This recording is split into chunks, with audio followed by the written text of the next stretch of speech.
sirain yung mga pinaghirapan ko. Malay ko ba? Baka dahil sa galit mo, style mo lang magkunwaring okay ka, pero pagkatapos ng lahat, ipagbabasag mo lahat. Hindi galit akong galit. Pero wala akong rason para sirain yung mga pinaghirapan ko. Dahil gusto ko na matapos tong letseng proyektong to para hindi na kita makita. Huwag kang mag-alala, Elino. Pagkatapos ng lahat na to, pag na-approve na ng Shaler, hindi mo na ako makikita. Malaya na kayo magpakasaya ni Roxanne. At malaya na rin kayo magpakasaya ni Kuya. Nakakatawa ka rin, no? Iniwan mo ako dahil anak ako ni Stella.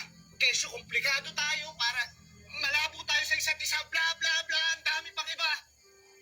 FYI, anak din ni Mama si Kuya. Hindi kami ng kuya mo. Hindi pa ngayon. Pero malapit na. At ikaw? At ikaw? Isang taon pa lang tayong wala, nakamove on ka na kay Roxanne. Ano naman sa'yo yun? Wala ka ng pakialam doon. Talaga? Ngayon kina-question ko kung totoo mo akong minahal dahil ang bilis mong makamove on. Wala kang karapatang questionin yung pagmamahal ko sa'yo.